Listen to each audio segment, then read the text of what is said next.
Então vamos lá, eu quero ler com vocês o livro dos Atos dos Apóstolos, no capítulo de número 19. Abra aí a sua Bíblia, o livro de Atos.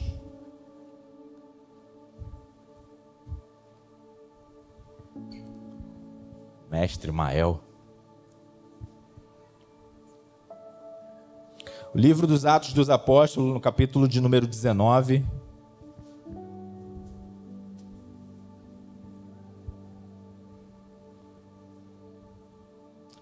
Quantos acharam? Fala assim, eu achei. Quem não achou, fala assim, preciso aprender mais. Preciso ler mais. Então vamos lá. Atos dos Apóstolos, capítulo de número 19, diz assim. E sucedeu que, enquanto Apolo estava em Corinto, Paulo, tendo passado por todas as regiões superiores, chegou a Éfeso. E achando ali alguns discípulos, disse-lhes: recebeste vós já o Espírito Santo quando crestes? E eles disseram-lhe: nós nem ainda ouvimos que haja Espírito Santo. E perguntou-lhes: então, em que foste batizado? Eles disseram: no batismo de João. Mas Paulo disse: certamente João batizou com o batismo de arrependimento, dizendo ao povo que cresce no que após ele havia de vir, isto é, em Jesus Cristo. E aos que ouviram foram batizados em nome do Senhor Jesus. E impondo-lhe as mãos, veio sobre eles o Espírito Santo. Veio sobre eles o Espírito Santo. E falavam em línguas e profetizavam. E eram ao todo uns 12 homens. Feche os seus olhos, não anulando a oração do Pio, mas quero fazer mais uma oração com você nessa noite. Feche os seus olhos, curva a sua cabeça. Senhor, nesse exato momento eu venho te pedir que o Senhor abra os nossos ouvidos, abra o nosso entendimento. Senhor, tira toda a dopamina, toda a vontade de pegar o telefone no bolso, toda a vontade, todas as coisas que tentam nos distrair, Senhor, e nos tirar do foco da Tua palavra. Meu Senhor, que eu consiga transmitir exatamente como o Senhor colocou no meu coração e que cada um seja edificado por essa palavra, Pai. No nome de Jesus. Amém. O livro dos Atos dos Apóstolos, ele é um livro muito importante para o cristão, porque ele é um livro que relata os primeiros passos da igreja. Como eu disse, nós estávamos conversando ontem sobre a fome, a necessidade, o desejo. Tem muita gente que não tem o hábito de ler Atos dos Apóstolos, não tem o hábito de ler a Bíblia Sagrada. Só que aqui é muito importante, porque aqui nos Atos dos Apóstolos você vai encontrar os primeiros desafios da igreja, os primeiros passos, os primeiros momentos, as primeiras conversões. E a pessoa que nós estamos falando aqui é o apóstolo Paulo. E o apóstolo Paulo, muita gente tem uma noção de Paulo completamente diferente de quem ele é. Às vezes tem gente que olha para filmes antigos, né, como você às vezes vai ver séries, filmes, você vê a pessoa com aquela roupa diferente, aí você pensa assim, pô, esse cara deve ser iletrado, deve ser uma pessoa antiga, talvez não tenha... seja desatualizada, mas não.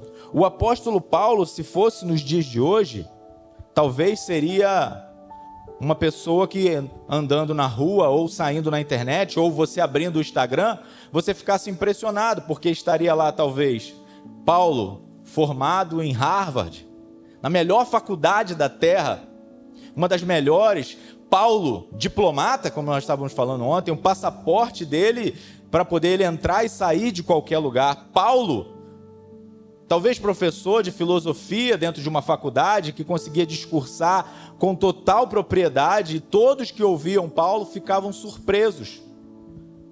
Mas também tem um capítulo na vida de Paulo muito dura, que foi quando ele começou a perseguir a igreja. Você sabia disso? Que Paulo, esse mesmo Paulo que aqui está orando, que aqui está impondo as mãos, falando sobre Jesus, já foi um grande perseguidor. E nós vamos ver isso ainda em Atos dos Apóstolos, mantenha a sua Bíblia aberta. Atos capítulo de número 9. Perdão, logo no começo aqui. Não vou ler sobre Estevão não, mas segura aí Atos 9. Mas o primeiro mártir registrado biblicamente, Estevão, quando ele foi ali assassinado, apedrejado, quem estava lá? Paulo, consentindo. E Paulo, ele tinha um só objetivo, já que ele entendia todas essas matérias, filosofia, teologia, ele entende que aquele movimento que estava se formando naquele momento não era um movimento de Deus. Então ele começa a pedir autorizações para acabar com aquilo. Ele começa a pedir autorizações para destruir aquilo que ele imaginava ser uma seita. Então você imagina, quem você já conhece, eu já conheci muitas pessoas que também eram assim. Hater de Jesus, pessoas que quando ouvem falar o nome de Jesus, ela já começa a perseguir, ainda mais com o que nós temos visto hoje na mídia. Só que aconteceu o seguinte, Atos capítulo 9, verso de número 1 ao 6. Saulo, respirando ainda ameaças e morte contra os discípulos do Senhor, dirigiu-se ao sumo sacerdote e lhe pediu cartas para as sinagogas de Damasco, a fim de que, caso achasse alguns que eram do caminho, assim homens como mulheres, os levasse para Jerusalém. Me veio um negócio na cabeça muito louco aqui. Fica com essa imagem. Imagina, Paulo com a careca do Alexandre de Moraes. É tipo isso, sabe? Só que aconteceu o seguinte, meus queridos. Seguindo ele estrada fora, ao aproximar-se de Damasco, subitamente uma luz brilhou ao seu redor e, caindo por terra, ouviu uma voz que lhe dizia: Saulo, Saulo, por que me persegues? E ele perguntou: Quem és tu, Senhor? E a resposta foi: Eu sou Jesus, a quem tu persegues? Mas levanta-te e entra na cidade, onde te dirão o que te convém fazer. Então esse mesmo Paulo do capítulo 19 de Atos dos Apóstolos foi um perseguidor, só que um dia ele encontrou uma luz que era mais forte do que qualquer outra luz da terra. Era uma luz que toda a filosofia, toda a teoria, tudo aquilo que Paulo tinha conhecido até aquele momento não tinha sido capaz de suprir. Quantos aqui já tiveram um encontro com essa luz? Quantos aqui já tiveram um encontro com essa luz? Essa luz, ela desafia toda a ciência. Nós estamos vivendo um momento, como eu disse, onde as pessoas estão cada vez mais, nós estamos cada vez mais seduzidos pela tecnologia, seduzidos pela inteligência. A inteligência artificial é a melhor coisa e a pior coisa que vai acontecer nessa década, talvez nesse século que nós estamos vivendo. E Paulo, o perseguidor, agora tem um encontro com essa luz. Cai do cavalo. E aqui, muita gente acredita que Paulo sai pregando e ele começa logo a contar testemunhos e reunir pessoas e operar milagres. Mas a Bíblia diz o seguinte, Gálatas, continua comigo com a Bíblia aberta, Gálatas capítulo de número 1. Você vai entender quem é Paulo até a gente chegar no capítulo de número 19. Gálatas capítulo de número 1 diz o seguinte: Porém Deus na sua graça me escolheu antes mesmo de nascer e me chamou para servi-lo. E quando ele resolveu revelar para mim o seu filho, a fim de que o anunciasse aos não-judeus a boa notícia a respeito dele, eu não fui pedir conselhos a ninguém. E também não fui a Jerusalém falar com aqueles que eram apóstolos antes de mim. Pelo contrário, fui para a região da Arábia e depois voltei para Damasco. 3 anos depois, fui até Jerusalém para pedir informações a Pedro e fiquei 2 semanas com ele. Ou seja, cronologicamente, o perseguidor, aquele que ia atrás da igreja, agora vê essa luz, se converte, cai, se levanta e ele tenta fazer uma pregação, tenta ir para a igreja de Jerusalém, só que ele percebe que não adiantava ele pegar a filosofia de Jesus, pegar o que ele tinha aprendido naquele curto período e encaixar e começar a pregar. E esse é um dos problemas da igreja brasileira. Ela acredita que se encher de teoria, se encher de coisas, vai conseguir o objetivo final, que é mudar esse mundo que nós estamos inseridos. Então Paulo faz o quê? Ele faz o seu primeiro retiro. Ele fica 3 anos ali, retirado, para tentar entender o que era isso. Segundo retiro de Paulo, Atos capítulo 9, versículo de número 29. Falava e discutia com os helenistas, mas eles procuravam tirar-lhe a vida. Tendo, porém, isto chegado ao conhecimento dos irmãos, levaram-no até a Cesareia e dali enviaram para Tarso. Ou seja, ele se converte, tem os seus primeiros 3 anos ali de retiro, volta para tentar pregar, não consegue novamente e ele é enviado para a sua cidade natal ali, Tarso. E aí no versículo número 11 de Atos dos Apóstolos, capítulo 11, verso de número 25, diz o seguinte: partiu Barnabé para Tarso à procura de Saulo. Tendo-o encontrado, levou-o para Antioquia e por todo 1 ano se reuniram naquela igreja, ensinando numerosa multidão em Antioquia. Em Antioquia foram os discípulos pela primeira vez chamados cristãos. Então Paulo se converte, passa 3 anos, tenta pregar o evangelho, não consegue, não tinha entendido tudo, se retira. Alguns historiadores dizem que foi 7, outros dizem que foi 12, então vamos botar uma média aí de 10 anos. Isso é muito importante. Às vezes a gente está conversando com as pessoas, a pessoa fala assim: poxa, eu queria muito ser usado por Deus, assim como esses homens de Deus que ocupam aqui esse púlpito. E aí você começa e desanima e perde, vai. Cara, 13, vamos botar aí 13 anos se preparando. Um homem com toda a estrutura psicológica, com toda a estrutura filosófica, decide 13 anos estudar. Então esse é Paulo, um homem com um passaporte diplomático, um homem cuja caráter era fora de série. Hoje, muitas vezes, quando as igrejas recebem um pregador, elas precisam providenciar hospedagem, precisam providenciar todos os recursos necessários, cobrar. Né? Quem já viu algum corte aqui? Paulo não. Ele ia para a cidade, ficava lá segunda a sexta costurando tenda e no sábado ele ia pregar. Para quê? Para não ser pesado aos irmãos. Então nós temos agora no capítulo de número 19 de Atos um homem diferente daquele que se converteu há tempos atrás. E agora vamos entender um pouco, para o estudo ficar um pouco mais completo na sua cabeça, que lugar era esse? Porque o texto que eu li fala sobre Éfeso. Quem já ouviu falar sobre essa cidade aí, chamada Éfeso? Éfeso não era uma cidade comum, não era uma cidade pequena. Éfeso era uma espécie de capital. Era dali que boa parte tanto do sustento das igrejas, seja intelectual, seja financeiro, os recursos partiam dali, seja também naquele período as filosofias, toda a teoria da época, toda a cultura. Mas também era a cidade que tinha mais ocultismo da época de Paulo.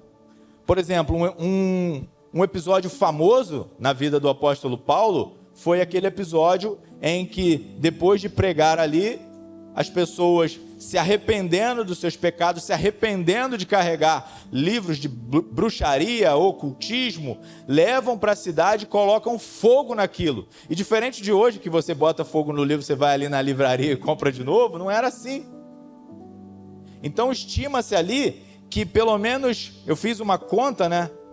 Falei assim, se a gente pegar um livro trazendo para o dia de hoje de um trabalhador, eu fiz uma conta por baixo, é equivalente a 7,5 milhões. Você tem noção o que é isso? Quem já recebeu um Pix de 7,5 milhões aqui? Imagina. Então Paulo naquela cidade, Éfeso, que continha ali o templo da famosa deusa Diana, né, Artemis, um templo com, eu até anotei aqui para eu não esquecer, 146 colunas, 127 colunas de mármore, tudo muito bonito. Aquele templo também funcionava como um banco central, imagina um Maracanã de idolatria. Era o que acontecia ali no centro de Éfeso. Todo mundo com livros, ocultismo, os pensadores, toda aquela cultura formada, e os apóstolos de Jesus, pelo menos dos 12, não iam ali, porque eles preferiam começar com judeus, preferiam cidades pequenas, mas Paulo começa logo ali, no olho do furacão. E quando os camaradas ouvem falar desse negócio, desse tal de evangelho que Paulo pregava, desse tal de Jesus que cegou Paulo, eles começam a trazer seus livros e jogam ali na fogueira, e 7,5 milhões estimado é queimado. E aí você pensa, que maravilha. Não, maravilha não. Tinha um camarada chamado Demétrios, que ele vivia fazendo ídolos. Imagina, uma cidade que vive em torno do turismo, e o turismo em torno de um templo, e o dinheiro circulava porque as pessoas acreditavam naquela deusa, as pessoas acreditavam naquele Deus. E agora Paulo começa a pregar, e ele prega, as pessoas se arrependem e queimam seus livros, e mudam de vida, e mudam sua forma de viver, e aí a cidade começa a falar assim: a gente está tomando prejuízo, esse cara prega, as pessoas não querem mais comprar imagem, as pessoas não querem mais comprar livro, as pessoas não querem fazer mais. Então as pessoas começaram a partir para cima e acusar Paulo. E Paulo tinha que discursar numa cidade que não era, como eu disse para você, além de ser a capital, de ter portos, além de ser uma cidade economicamente estabelecida, de ter um turismo absurdo, Paulo ainda tinha que lidar com as pessoas que, todas as vezes que chegavam novos deuses, elas entendiam que aquele Deus era bom, e ela agregava e somava com os deuses que ela já tinha. Você conhece alguém assim? Na Barra da Tijuca, infelizmente, tem um monte, que a pessoa é crente, mas daqui a pouco ela fala assim: não, o universo conspira ao meu favor. Não, eu acredito em Jesus, mas se a gente ficar em silêncio e fizer bater na madeira, se fizer esse ritual, se fizer aquele, mas deixa eu te falar uma coisa: Jesus não divide a glória dele com ninguém. Paulo sabia que o que ele estava pregando tinha a capacidade de mudar todo o contexto de Éfeso. Mas ele precisava, e ele sabia que existia uma coisa que faria ele diferente de todos os demais, e essa coisa se chamava Espírito Santo. E é por isso que aqui, quando ele chega no Atos 19, ele se assusta com esses camaradas, porque ele chega para os caras e vê, e eu fico pensando, como que Paulo sabia que esses caras eram crentes? Porque a Bíblia diz aqui, por exemplo,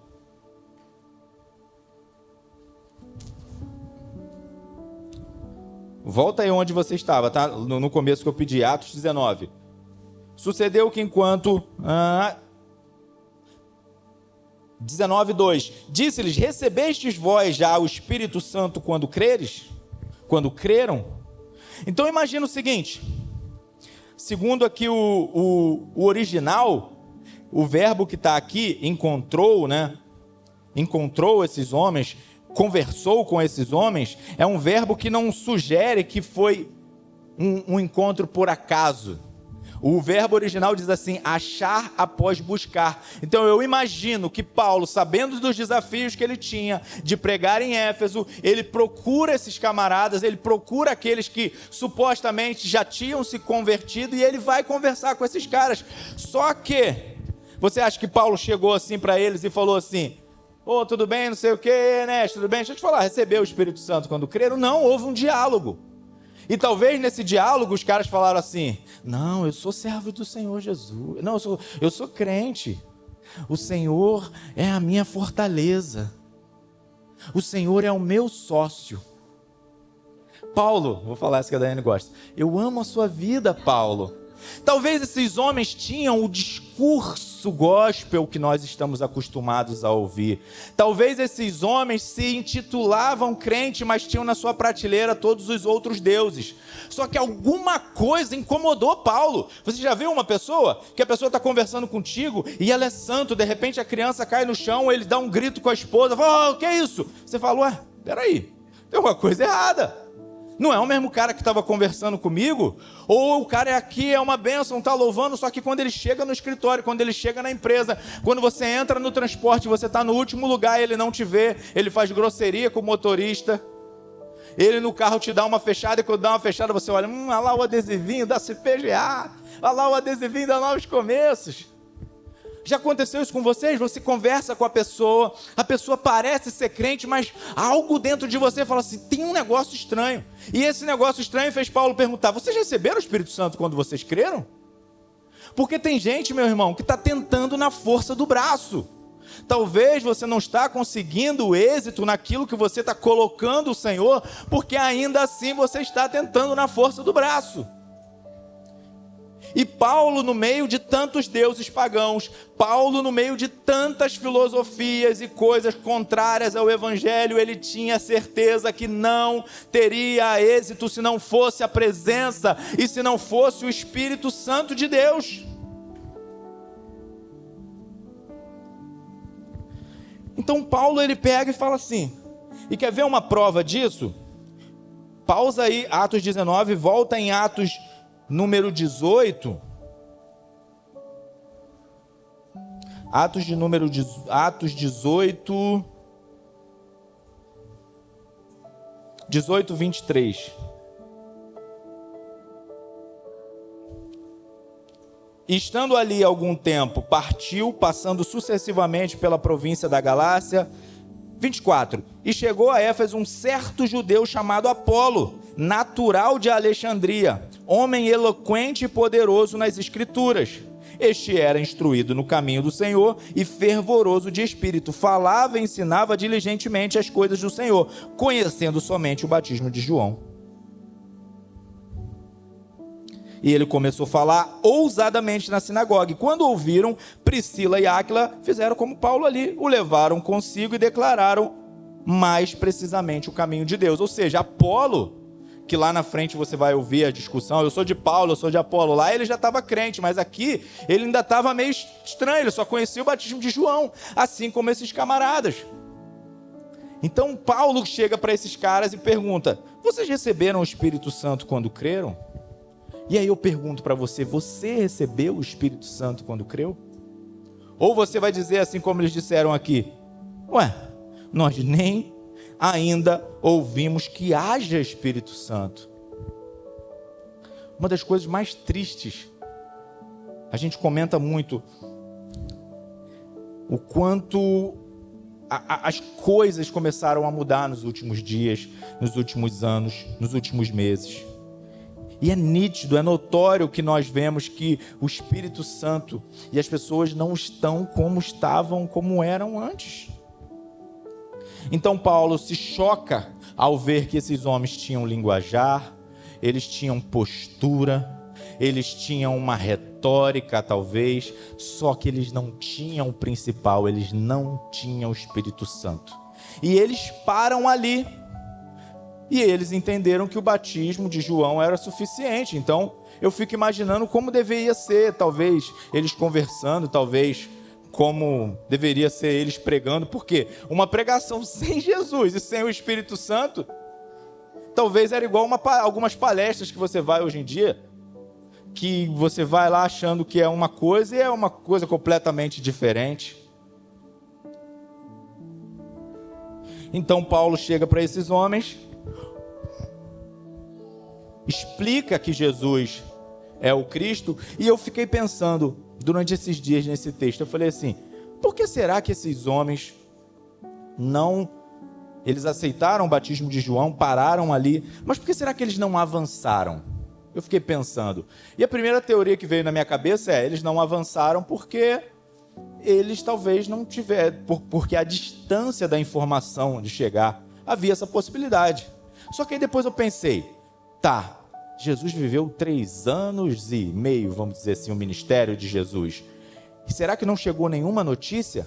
Ou será que muitas vezes chegou até a notícia para eles, mas a notícia que era assim, cara, não era aquele cara. João, lembra aquele cara que João falou? Não, o cara tá lá, ó, cheio de pobre do lado dele, cheio de prostituta do lado dele, cheio de cobrador de impostos do lado dele.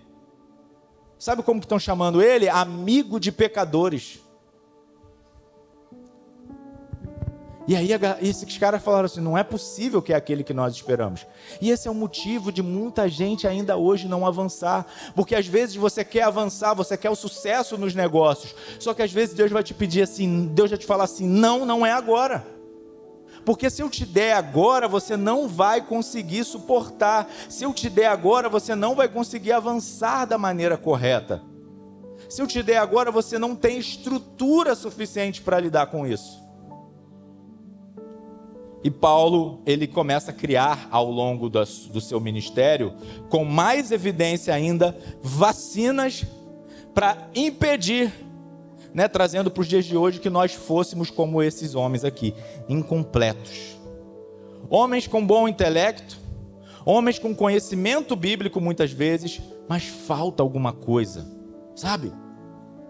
Esses dias eu estava falando com a galera lá, eu falei assim, cara, a gente tem que passar na rua, manifestar um demônio no chão, um negócio diferente. A gente passar num negócio, ver uma luz acender e um clarão aparecendo, ou aparecer um mendigo na esquina pedindo um casaco. Cara, não dá vontade, eu não sei vocês, eu não sei se alguém compartilha disso comigo, mas tá esquisito viver o evangelho só aqui, gente. Porque quando você passar por problemas e dificuldades, como passou aqui o nosso amigo jovem Bruno, o intelecto não vai servir de absolutamente nada. Quando você chegar na frente do teu pai, for orar, e Deus falar assim, eu não vou fazer nada, você vai falar assim, que Deus é esse? Será que eu quero servir? Mas você vai ter que passar por isso, porque senão a tua fé vai ser fraca. Você vai morrer e vai ficar tentando o intelecto. Não, porque Jesus, ele está aqui para me servir. Tem um filósofo e teólogo que fala o seguinte: Deus criou o homem à sua imagem, a sua imagem e a sua semelhança, e nós estamos o tempo inteiro tentando retribuir o favor. Deus, eu vou criar um Deus à minha imagem e à minha semelhança? É porque eu estava com um Gol e agora eu quero ir para um Corsa. Eu estou no Corsa, eu quero ir para um Honda Civic. Eu estou no Honda. E não, então Deus está o tempo inteiro no céu, no call center, falando assim: ei, fala aí, o que você quer hoje? Aí você fala assim: não, senhor, sabe o que é? Minha conta bancária, faz um pix para mim. Esses dias eu vi um cara orando por emagrecimento no púlpito, viu isso? Quem já viu isso? Era orando por emagrecimento, cara, assim, o cara vinha com o negócio e falou assim: olha, aí, monjar o gospel, cara. Cara, vamos lá, cara. Vamos trazer ele aqui, melhor, né? Cara, é muita loucura.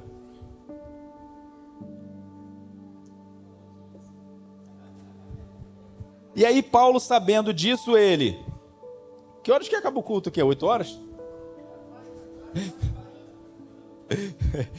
E Paulo percebe que isso era um problema. Paulo agora, se assim como haviam esses 12 homens incompletos, deve ter mais gente por aí. Então Paulo, a partir daquele dia, creio eu, ele começa a fazer as coisas diferentes dos demais. Diferente do que deveria ser, diferente das outras religiões e filosofias, que é o que nós devemos fazer. Porque me assusta muito abrir lá uma ferramenta qualquer dessa de marketing e falar assim: qual é o percentual de cristãos no Brasil? E a ferramenta dizer assim: 8 a cada 10. 8 a cada 10 brasileiros se intitulam cristãos. Você sabia disso? Quem sabia disso aí? E desses 8, pelo menos 3 se declaram evangélicos. Aí eu te pergunto, numa rua de 10 casas, vamos supor que 8 fossem cristãos, será que tinha o que está acontecendo hoje? Não tinha, cara. Então, assim, não está surtindo efeito a pregação da igreja de hoje. E aí, primeiro, Paulo entende o seguinte: essas pessoas e nós, nos dias de hoje, somos incompletos porque nós estamos o tempo inteiro trocando o espírito pelo intelecto. Nós vivemos hoje a era dos dados. Eu sei fazer Deus falar com você através da tecnologia. Sabia disso? Que eu sei fazer? Porque existe um negócio chamado dados. Exemplo, você saiu daqui, aí você foi lá e pesquisou assim, Éfeso. Aí, o pregador falou sobre Éfeso. Aí daqui a pouco vai aparecer um falso profeta ou alguém, um cortezinho dele no podcast falando assim, Éfeso. Aí daqui a pouco vai aparecer outro corte. Aí você vai começar a falar assim: nossa, Deus está falando comigo, cara. Deus está falando comigo, aonde eu vou aparece isso. Não, isso não é Deus, cara. Isso é algoritmo. Isso é algoritmo. Algoritmo gospel. Então, quando é Deus, é diferente. E Paulo, sabendo disso, o que ele faz? Ele fala assim: apesar de eu ter um intelecto. Abre a sua Bíblia em 1 Coríntios 2, 4, 5, enquanto eu vou falando. 1 Coríntios 2, 4, 5. Apesar de eu ter intelecto, apesar de eu saber filosofia, apesar de eu ser formado em Harvard, apesar de ter todas as certificações necessárias para persuadir vocês, eu quero dizer o seguinte: a minha mensagem, a minha pregação não consistiram em palavras persuasivas de sabedoria, mas em demonstração do poder do Espírito. Para que a fé... Aí agora ele explica por que ele fazia isso. Imagina, para você ser formado, ter certificações, saber persuadir, né? E você falar assim, cara, eu tenho que abrir mão disso para que as pessoas entendam e para que o negócio funcione. Porque isso que eu estou falando, a persuasão, não tem profundidade suficiente, não se firma suficientemente. E ele fala o seguinte: para que a fé de vocês não se fundamentasse na sabedoria humana, mas no poder de Deus. Então Paulo tem a sua primeira vacina, sua primeira proteção. Ele fala assim: eu já sei, a partir de agora eu não vou ficar utilizando de intelecto. Porque o intelecto, esses dias eu estava assistindo um corte de um pastor que eu até conheço ele. E, cara, era tanta coisa, que você fica assim, cara, esse cara dá uma aula, mas você não sente absolutamente nada. É mais para confundir do que para ajudar. E Paulo, sabendo disso, ele começa, ainda que todos achassem loucura, ele permanece. Por exemplo, imagina se ele usa o intelecto. Ele usa o intelecto, convence as pessoas de que realmente a filosofia, a forma como ele falava era suficiente. Aí daqui a pouco alguém descobre que o Deus que ele estava pregando foi morto por Roma. Olha que loucura. Quando Paulo fala que a cruz era loucura para os homens, é porque era loucura mesmo. Alguém chegar para você, e aí, me dá aí um exemplo do seu Deus. Aí talvez você vá lá na mitologia, você fala, não, meu Deus é o Deus que cuida dos mares, é Ele que manda isso, é Ele que manda aquilo, e o seu? O meu morreu na cruz. Para nós hoje é bonito, mas na época era loucura, absurda loucura. Mas nós temos um Deus, nós temos um Jesus que morreu na cruz, nos dias de hoje é a garantia de que nós não temos no céu um Deus apático às nossas necessidades, apático às nossas dores. Nós temos um Deus no céu que te entende, que me entende. E quando a gente passa por situações como essa, de luto, de dor, de tristeza e de tragédia, você não vê um filósofo, você vê um Jesus chorando junto com você. O intelecto convence, mas não converte. A razão pode produzir admiração, mas não arrependimento.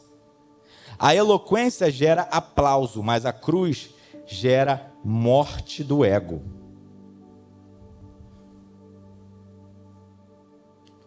Segundo ponto, incompletos porque se contentavam com fragmentos. Quantos de nós nos contentamos com o básico, com o raso? Ontem nós estávamos conversando sobre Bíblia, e aí, aqui nessa igreja fala-se muito também sobre os 5 ministérios, aí o pastor Daniel até falou assim, pô, mas você está falando isso porque o ministério do mestre, mas não é, irmãos, de verdade. Agora, cinge teus lombos agora, que eu vou ter que falar algumas verdades para vocês. Não é possível um crente que tem mais de 1, 2, 3 anos na igreja não entender absolutamente nada sobre Bíblia. Não entender, se você falar assim, abra sua Bíblia no livro de Gênesis, o camarada não sabe nem onde está, não sabe em que contexto está inserido. Se você vê esses debates aí, um ateu, um cristão contra 30 ateus, cara, você vai ver que os caras são muito preparados para poder debater e discordar da sua fé. Então aqueles homens, talvez eles gostaram dos fragmentos que tinham, pegaram aqueles fragmentos e se apaixonaram por aquilo, assim como nós, muitas vezes. Não temos fome de ir além, não tem necessidade, desejos de ir além, de buscar, de se aprofundar. Então talvez esse era o motivo que os caras eram incompletos. Talvez é isso que está faltando para você. Buscar mais, ler mais, se aprofundar mais. E isso corre sérios riscos, como correram esses homens. Então, Pode acontecer de você ser incompleto porque apoiar toda a sua teologia no intelecto, no algoritmo, e tudo que vai contra é ruim, contentar-se com fragmentos. E o terceiro caso é incompletos porque confundem a instituição com a igreja. E aqui é uma parada muito difícil de você entender se você não tiver uma mentalidade espiritual.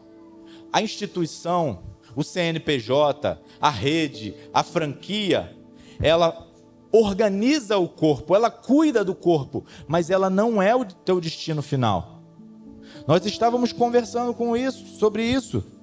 Você pode até ser na sua igreja, ou aqui na igreja, ter a função de cuidar da iluminação, de cuidar da câmera, mas não é isso que Deus te chamou para fazer quando o assunto é organismo, quando o assunto é igreja. Vendo essa cidade do jeito que ela está, precisando das coisas como está, você acha mesmo que a sua função é só essa? Você pode até usar isso como desculpa. Não, eu sirvo aqui na igreja, eu venho aqui, eu sirvo a água. Tá, mas e aí fora? Da parede para fora, o que você tem feito? Porque o CNPJ, a instituição, ela muitas vezes tira todo o nosso tempo de buscar. Ela coloca cabrestos, coloca limites. E isso não é uma crítica. A culpa não é a igreja. A culpa é tua. A culpa é minha. Porque a igreja, ela precisa funcionar, ela precisa ter cada vez mais excelência, precisa ter câmeras melhores, precisa ter microfones melhores, precisam ter pessoas servindo com mais qualidade, mas nós não podemos parar nisso. Pelo amor de Deus. Existem pessoas aí na rua precisando de voz, precisando de algum abraço, de uma palavra.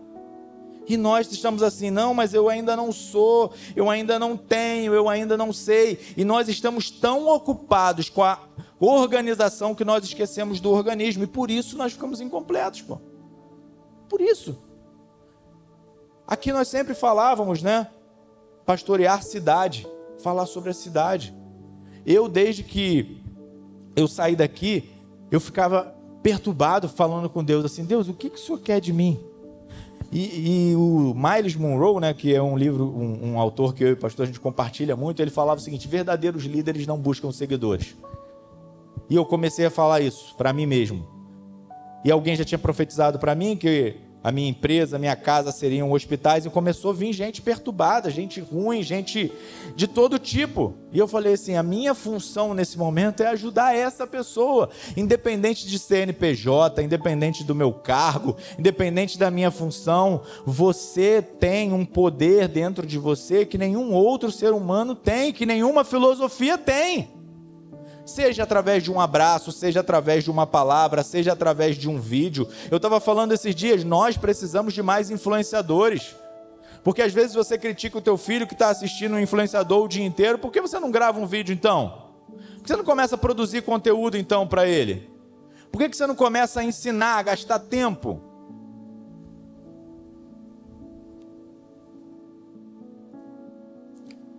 A burocracia religiosa muitas vezes nos dá a sensação de pertencimento, só que não produz transformação.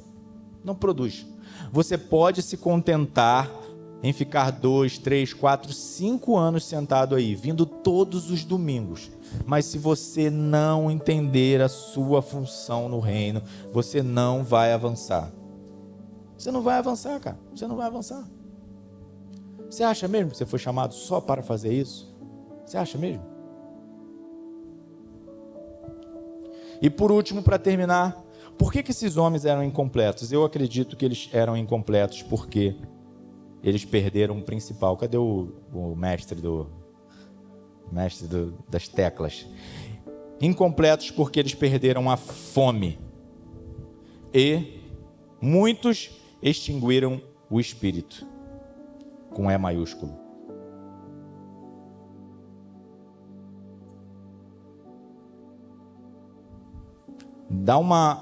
Abre comigo Hebreus, capítulo de número 5, verso de número 11. Hebreus 5, a partir do 11, diz o seguinte: temos muito o que dizer a respeito desse assunto, Mas por que vocês custam a entender as coisas? É difícil explicá-las. Depois de tanto tempo, vocês já deviam ser... Alguém está comigo? Vocês já deviam ser... Mas ainda precisam de alguém que lhes ensine as primeiras lições dos ensinamentos de Deus. Aí olha que loucura. Em vez de alimento sólido, vocês ainda precisam de... E quem precisa de leite ainda é... Cara, olha que isso. Olha que loucura. E não tem nenhuma experiência para saber o que está certo ou errado. Porém, a comida dos adultos é sólida, pois eles pela prática sabem a diferença entre o que é bom e o que é mal. Então as pessoas e nós, e a igreja que nós vamos ver, a igreja brasileira, vai ser cada vez mais incompleta, se não entender que nós temos uma missão, nós temos que ter uma fome, nós temos que ter um desejo, nós temos que entender que a igreja local, ela é o nosso ponto para nos fazer aprender, nos fazer crescer, para sair e fazer lá fora. Eu lembro que aqui eu aprendi tanta coisa, mas tanta coisa, e todas as vezes que eu aprendi as coisas aqui, eu ficava pensando em como eu faria lá fora. Porque já aconteceu ali na outra rua mesmo, na rua Landulfo Alves, número 84, a menina endemoniada, dentro do escritório, trabalhando. Já pensou em trabalhar com demônio do teu lado? Aí tem gente falando assim, meu patrão é um demônio. Não é disso que eu estou falando, até porque nós somos empreendedores, nós somos chamados de demônio por muita gente. Mas não era isso, cara. A menina endemoniada, cara, e chegou para mim, eu preciso de oração, preciso de ajuda. E aí? Poxa, vamos fazer o seguinte, domingo, anota aí na tua agenda aí. Você acha mesmo, gente, que Deus quer isso de você? Deus quer que na hora você fale assim, beleza. No normal aqui eu sou o teu patrão, mas no reino eu tenho autoridade para fazer isso que eu vou fazer. No reino eu fui colocado exatamente para fazer isso que eu precisava fazer. Já me chamaram para fazer funeral, já me chamaram para fazer casamento, né? E cara, você tem que estar pronto, cara, você tem que estar pronto, você tem que estar.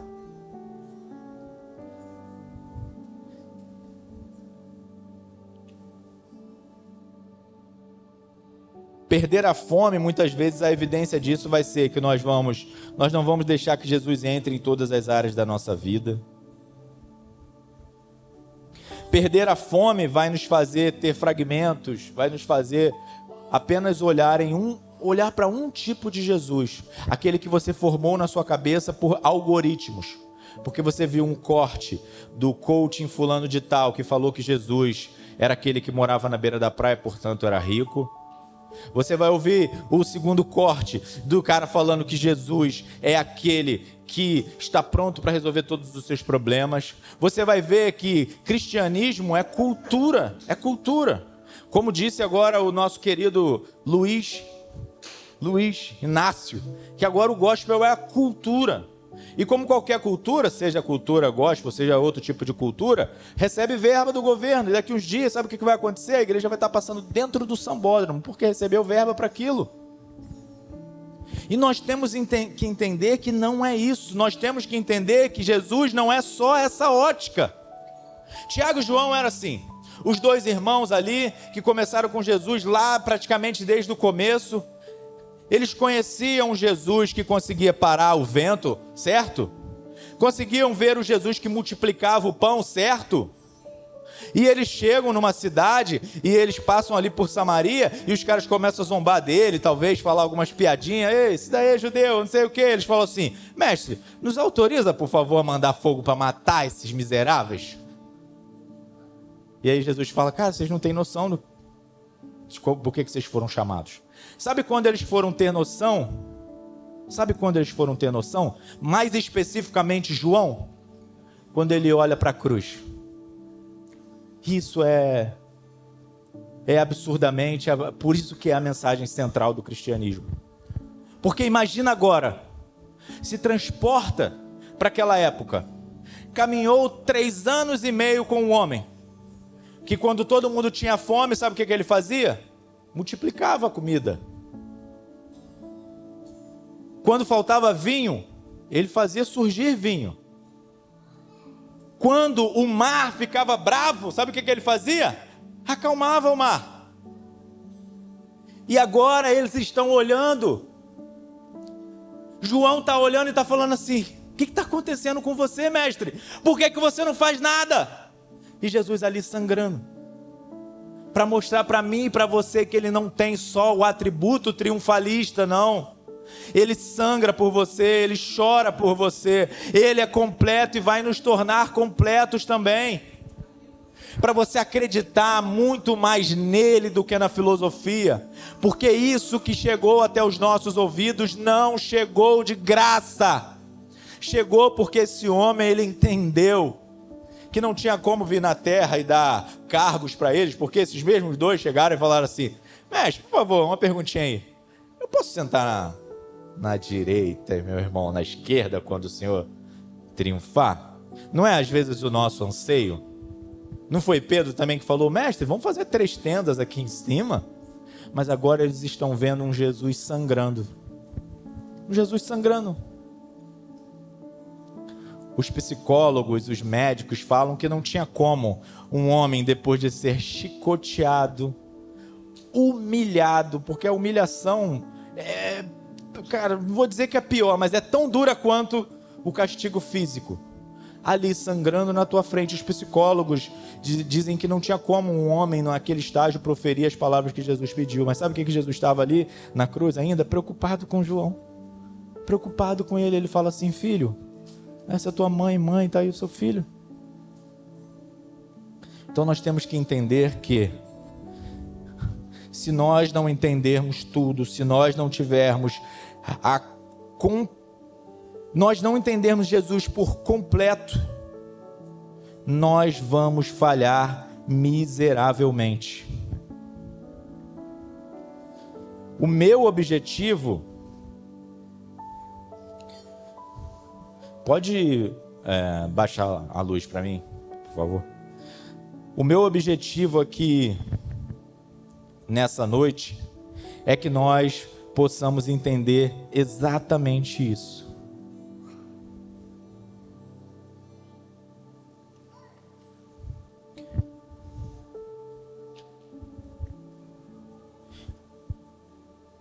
Eu quero ler mais um texto aqui.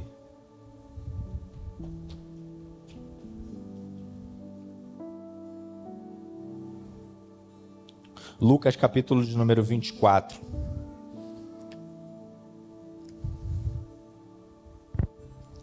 Então, Paulo, o meu anseio nessa noite é que quando nós possamos ser encontrados nos dias de hoje, sejamos completos e não incompletos com aqueles homens. Que não ficamos distraídos com a igreja local, com a fama, com o cargo, com tudo aquilo que é colocado diante de nossos olhos.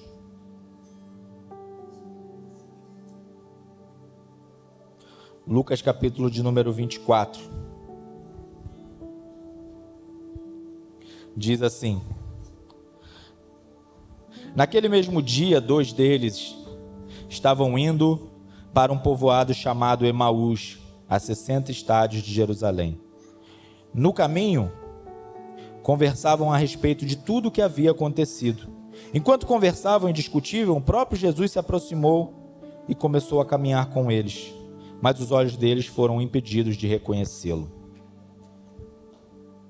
E lhe perguntou: sobre o que vocês estão discutindo enquanto caminham? Eles pararam com o rosto entristecido e um deles, chamado Cleopas, perguntou: você é o único visitante em Jerusalém que não sabe das coisas que ali aconteceram nesses dias? Que coisas? Perguntou.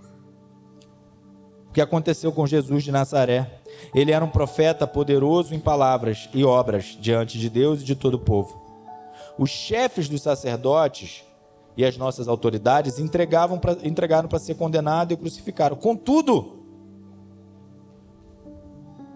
olha que loucura, Olha como é ruim você ser incompleto. Olha a mente dos caras. Contudo, esperávamos que ele quem traria a redenção para Israel.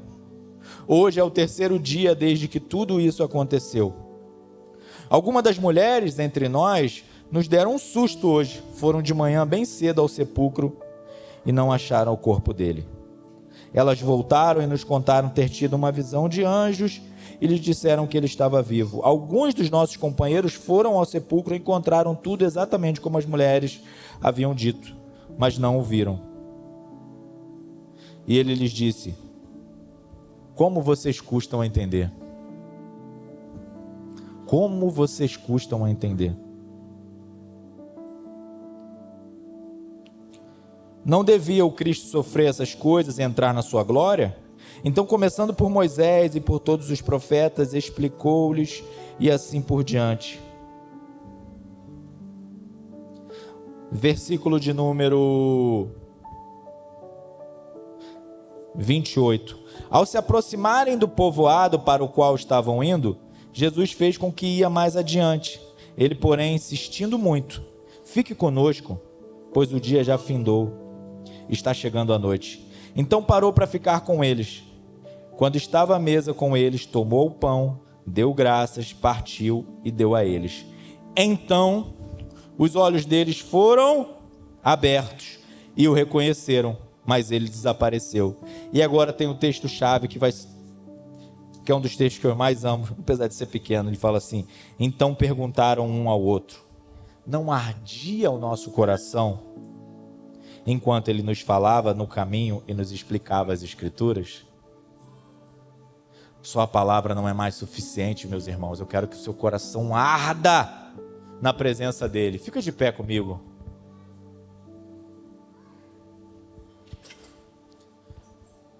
Eu quero que o meu e o seu coração nessa noite comece a arder, comece a queimar.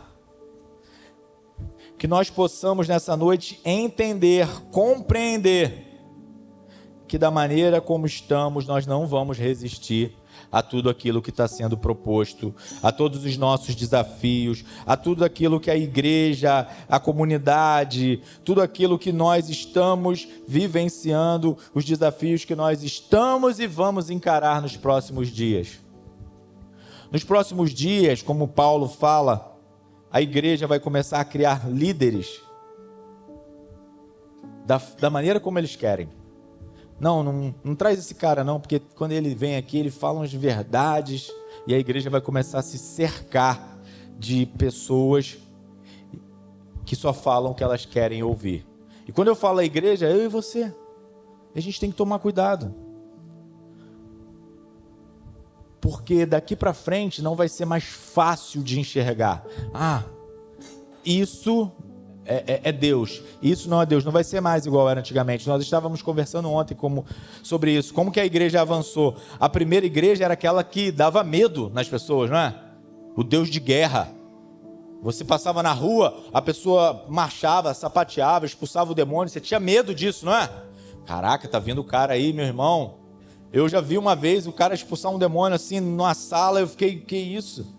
Aí depois passamos na segunda fase, que foi a fase aquela fase do diante do trono, né? Paizinho, que você chegou. Agora não, agora é o evangelho triunfalista mesmo, é tudo isso misturado. Sendo medido pela capacidade que eu tenho de gerar riqueza, de me expor, de eloquência, ao invés de cruz, ao invés de renúncia. Então isso é muito perigoso, muito perigoso. Queria que você fechasse os seus olhos. Mestre,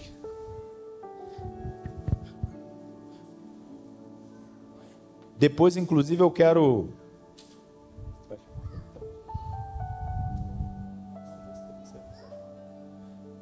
curve sua cabeça.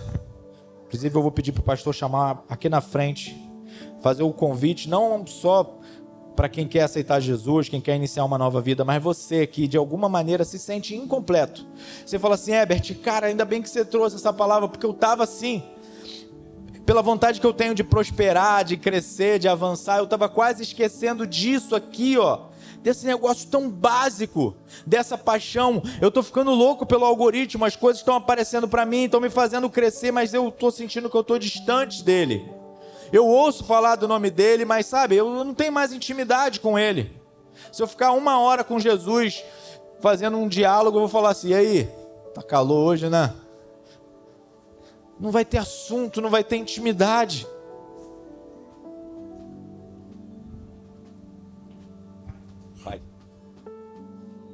Feche teus olhos.